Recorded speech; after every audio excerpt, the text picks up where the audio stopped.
जय हिंद, जय भारत, नमस्कार प्रिय साथियों। आप सभी का दीपक एजुकेशन प्रयागराज यूट्यूब चैनल पर स्वागत एवं अभिनंदन है। तो दोस्तों, समान हिंदी की आज 13वीं क्लास है, जबकि वर्णमाला की आज 7वीं क्लास है। पिछली क्लासों में मैंने आपको बताया था अल्प प्राण, महाप्राण, अघोष, सघोष, इन सभी बिंदुओं पर बहुत ही अच्छे से विस्तृत चर्चाएं हो चुकी हैं। आज की क्लास में हम लोग देखेंगे वर्णों का उच्चारण स्थान, जो कि आप जानते ही अति अति महत्वपूर्ण है। पूरे वर्णमाला में सबसे इंपॉर्टेंट टॉपिक अगर कोई है तो ये आज का है वर्णों का उच्चारण स्थान। जैसे प्रश्न पूछा कैसे जाता है, पहले उसे आप समझिए, उसके बाद इसको हम बताएंगे।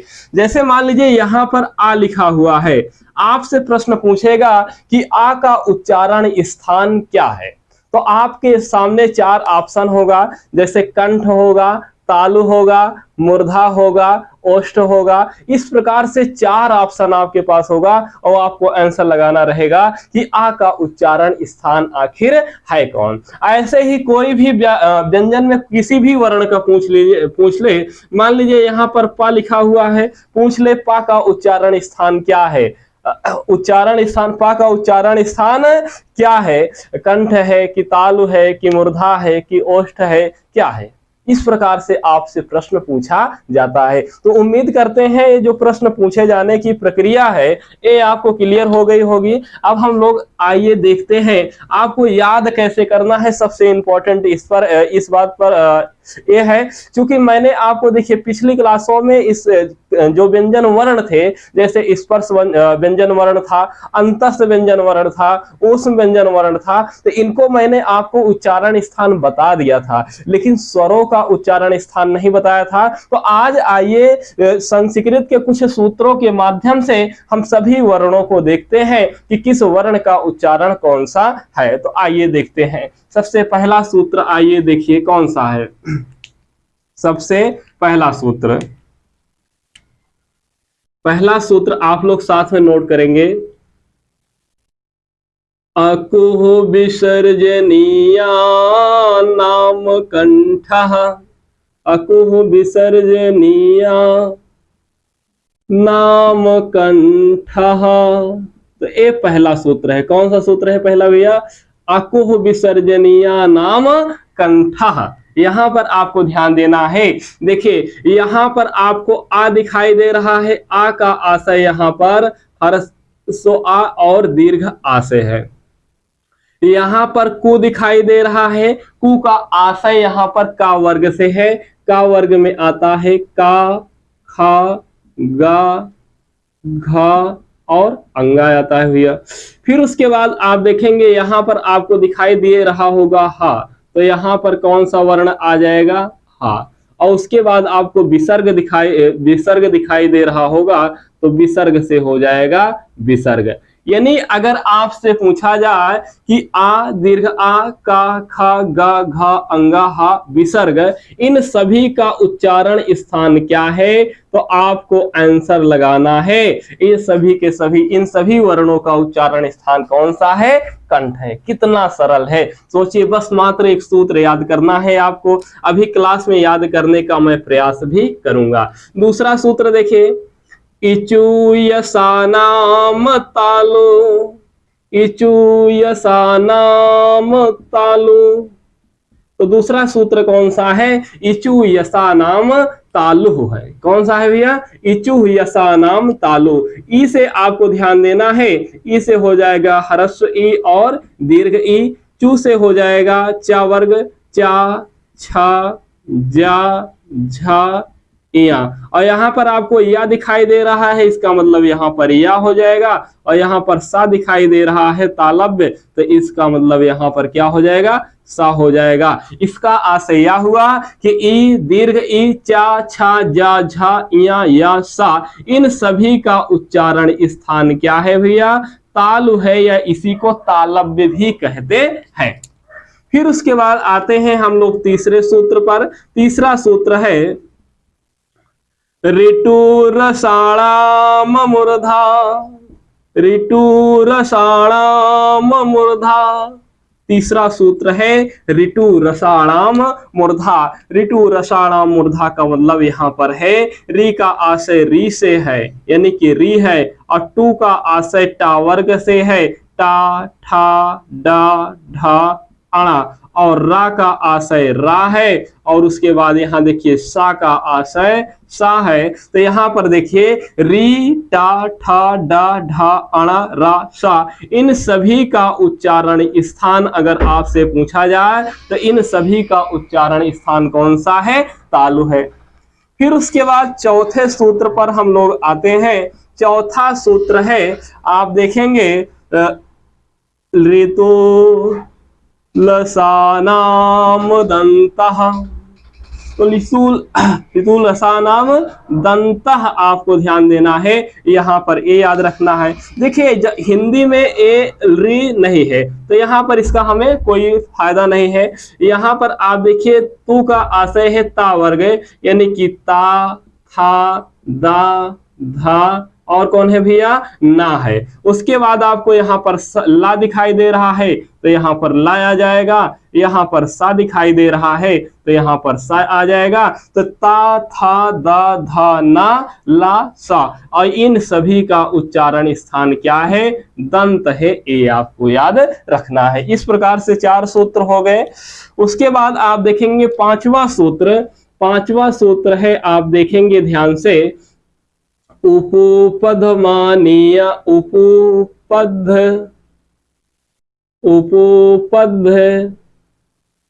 मानीया नाम, उपोपध मानीया नाम ओष्ठ। कौन सा है भैया? ओष्ठ, तो यानी कि ओष्ठ। तो यहाँ पर आपको ध्यान देना है कि यहाँ पर देखिए हरस्व उ है, हरस्व उ के साथ साथ दीर्घ उ है, पू का आशय पा वर्ग है, यानी कि पा फ ब भ म, और यहाँ पर आप देखेंगे ये सभी के सभी वर्ण, यानी कि उ दीर्घ उ पा फ ब भ म, ये सभी के सभी ओष्ठों से बोले जाते हैं, यानी कि ओष्ठ से बोले जाते हैं। ये आपको ध्यान देना है। कहाँ से बोले जाते हैं? ओष्ठ से बोले जाते हैं। ये आपको याद रखना है। उसके बाद छठा सूत्र आप देखेंगे है ई मंगलनम नासिका च, ई मंगलनम ना नासिका च। कौन सा है भैया? नासिका च, यानी कि आपसे अगर पूछा जाए वर्णों का पांचवा अक्षर इया है, वर्णों का पांचवा अक्षर इया है, मा है, अंगा है, अणा है, ना है, ये सभी के सभी कहां से बोले जाते हैं? नासिक से बोले जाते हैं। ये आपको याद रखना है। उसके बाद सातवां सूत्र अगर आप देखेंगे तो सातवां सूत्र है भैया ए दैतो कंठ तालु, ए दैतो कंठ तालु। इसका मतलब क्या है? ए दैतो कंठ तालु का मतलब है ए है आए है, ये दोनों के दोनों कहां से बोले जाते हैं? कंठ और तालु से बोले जाते हैं। कहां से बोले जाते हैं भैया? कंठ और तालु से बोले जाते हैं। उसके बाद 8वें नंबर पे आप देखेंगे है ओदय तो, ओदौ तो हो, ओदौ तो हो कंठोष्ठम, ओदय तो कंठोष्ठम। इसका मतलब यह है भैया कि यहाँ पर आपको याद रखना है ओ और औ जो है ये कहाँ से बोले जाते हैं? कंठोष्ठम, कंठोष्ठ से बोले जाते हैं। ये आपको ध्यान देना है। फिर उसके बाद 9वां सूत्र अगर आप देखेंगे तो 9वां सूत्र है वकारस्य दंतोष्ठम, वकारस्य दंतोष्ठम। तो वकारस्य दंतोष्ठम, इसका मतलब क्या है? यहाँ पर आपको याद रखना है, यहाँ पर दिखाई दे रहा है वा, यानी कि जो वा है, जो वा है ये कहाँ से बोला जाता है? तो यह दंतोष्ठम, दंतोष्ठ से बोला जाता है, दंत और ओष्ठ से बोला जाता है। ये आपको ध्यान देना है। लास्ट आप देखेंगे 10वां सूत्र है नासिका, नासिका अनुस्वारस्य, नासिका अनुस्वारस्य, इसका मतलब क्या हुआ, यानी कि आप देखते हैं जैसे अंग की जो बिंदी है, अंग की जो बिंदी है या अनुस्वार, जो अनुस्वार है, इस अनुस्वार को अगर आप देखेंगे तो कहां से बोला जाता है, नासिक से बोला जाता है। जैसे आप लिखते हैं अंक लिखते हैं ना, तो जो ये बिंदी है अनुस्वार, ये अनुस्वार जो है ये क्या है, अनुस्वार है। ये क्या है भैया, अनुस्वार है। तो अनुस्वार भी कहां से बोला जाता है, नासिक से बोला जाता है। ये आपको याद रखना है। तो देखिए 10 सूत्र मात्र आपको याद रखना है। कितने सूत्र याद रखने हैं, 10 ही सूत्र मात्र आपको याद रखने हैं। पूरा का पूरा हिंदी में जो वर्ण है उन सभी वर्णों का उच्चारण स्थान आप निकाल लेंगे। जो भी चाहे जो एग्जाम आप देंगे, चाहे टीजीटी देंगे या पीजीटी देंगे या आप जूनियर देंगे या आप पुलिस का देंगे या आप एसआई का देंगे या आप DSSB का एग्जाम देंगे, किसी भी एग्जाम में जब आप बैठेंगे, अगर ये 10 सूत्र आपको याद रहेगा तो निश्चित रूप से यहां से प्रश्न आएगा तो आप कर ले जाएंगे। आपसे ज्यादा मुझे भरोसा है कि आपको आ जाएगा प्रश्न। कैसे आ जाएगा, ये आपको याद करना पड़ेगा। आप जब सुबह उठिए तो कम से कम आप इसको 5 बार, एक बार जैसे हनुमान चालीसा पढ़ते हैं वैसे आप एक बार पढ़ लीजिए, केवल एक बार पढ़ लीजिएगा और वैसे ही आप 1 हफ्ते तक पढ़ लीजिएगा। कितना समय लगेगा, 1 से 2 मिनट का समय लगेगा। आप 1 हफ्ते तक लगातार इसको सूत्रों को केवल रटना है। कैसे याद करेंगे, ऐसे आप गा गा कर याद करेंगे, लय बनाकर। अकुह विसर्जनीया नाम कंठः। देखिए ये सूत्र याद करना मुश्किल नहीं है, आपको समझना भी है कि अकुह विसर्जनीया नाम कंठा में कौन कौन से हैं। यहां पर देखिए आ का मतलब, यहां पर देखिए आ का मतलब क्या है, ह्रस्व आ और दीर्घ आ। कु का मतलब यहां पर क्या है, का वर्ग है पूरा का पूरा। हा का मतलब हा है और विसर्ग का मतलब विसर्ग है। अगर आपसे पूछा जाए आ का उच्चारण स्थान क्या है, कंठ है। का उच्चारण स्थान कंठ है। खा गा घा अंगा का उच्चारण स्थान कंठ है। हा का उच्चारण स्थान कंठ है। विसर्ग का उच्चारण स्थान कंठ है। इस सबसे ज्यादा इंपॉर्टेंट है। दूसरा सूत्र आप याद करेंगे, इचु यसानाम तालु। तो यहां पर देखिए याद करना मुश्किल नहीं, ये इसमें ध्यान देना है क्या क्या चीजें हैं। देखिए ई से क्या हो जाएगा, ई और दीर्घ। इचु से चा वर्ग चा छा जा झा या, और या से या हो जाएगा, सा से सा हो जाएगा। ये सभी के सभी वर्ण कहां से बोले जाते हैं, तालु से बोले जाते हैं। ये आपको ध्यान देना है। देखिए ये सभी के सभी वर्ण कंठ से बोले जाते हैं, ये सभी के सभी वर्ण तालु से बोले जाते हैं। उसके बाद रेटो रसाणाम मूर्धा। यहाँ पर देखिए री और टू का मतलब टा वर्ग, टा ठा डा ढा अणा, रा का मतलब रा, सा का मतलब सा। ये सभी के सभी कहां से बोले जाते हैं, तालु से बोले। अच्छा यहाँ थोड़ा सा गड़बड़ हो गया है ना, इचु यसानाम तालु रिटु रसाणाम मूर्धा। यहाँ पर होगा क्या होगा भैया, मूर्धा होगा। ऊपर से ही लिखे हुए हैं, जल्दबाजी में हो जाता है, कोई बात नहीं। तो री टा ठा डा ढा अणा रा और सा, ये सभी के सभी कहां से बोले जाते हैं, मूर्धा से बोले जाते हैं। फिर उसके बाद देखिए री तो है नहीं हिंदी में, तो इसलिए इसको काट दीजिए, कोई मतलब नहीं। आपको याद रखना है तुलसा नाम दंता, तुलसा नाम। देखिए वैसे शुद्ध सूत्र तो ये है ऋतु लसा नाम दंता है, लेकिन आप हिंदी की दृष्टि से याद रखिएगा तुलसा नाम दंता। तुलसा नाम दंता का मतलब क्या है कि ता वर्ग ता था दा धा ना और ला का मतलब ला, सा का मतलब सा। ये सभी के सभी वर्ण कहां से बोले जाते हैं, दंत से बोले जाते हैं। उपु पद्मानिया नाम ओष्ठव, यानी कि ऊ से आपको ऊ और ऊ याद रखना है, पू से पा वर्ग याद रखना है। ये सभी के सभी कहां से बोले जाते हैं, ओष्ठ से बोले जाते हैं। तो सूत्र याद करिए, सूत्र के याद करने के साथ साथ यह भी याद करते हुए चलिए कि ऊ का मतलब क्या है, पू का मतलब क्या है, ये आपको ध्यान देना। ओष्ठव का मतलब ओष्ठ है या ओष्ठव, चाहे जो कहिए सही है।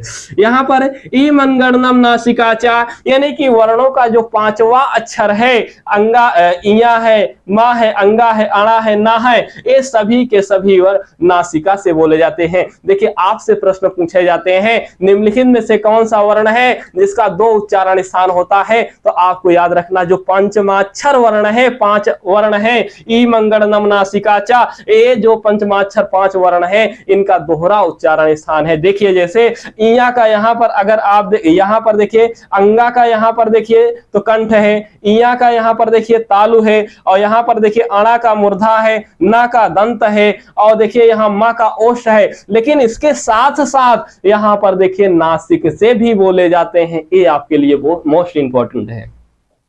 ए दयतो कंठ तालु, ए का मतलब है ए आए, यानी कि ए आए उसके बाद क्या कहां से बोले जाते हैं? कंठ तालु से। ओ दावतो कंठोष्ठम, यानी कि ओ और औ कहां से बोले जाते हैं? कंठोष्ठ से। वकारस्य दंतोष्ठम, यानी कि वा कहां से बोला जाता है? मोस्ट इंपॉर्टेंट है, वा अकेला है, कहां से बोला जाता है? दंतोष्ठम, मतलब दंतोष्ठम से। दंत और ओष्ठ दोनों को जब मिला दिया जाता है तब वा का जन्म होता है। ये आपको ध्यान देना है। नासिका अनुसार से, यानी अनुस्वार जो है यह भी नासिक से बोले। तो देखिए नासिक से 5 वर्ण तो ये बोले जाते हैं, इसके साथ साथ अनुस्वार भी इसी से बोला जाता है। देखिए विसर्ग कंठ से बोला जाता है लेकिन अनुस्वार नासिक से बोला जाता है। तो अब आप समझ गए होंगे अच्छे से। अब सवाल यह उठता है कि आप याद कैसे करेंगे? तो मैंने आपको पहले ही बता दिया कि जैसे आप हनुमान चालीसा पढ़ते हैं वैसे आपको 1 हफ्ते तक इसको रटना है, एक बार आपको पढ़ना है। देखिए ऑफलाइन क्लास में तो रटवा देते हैं,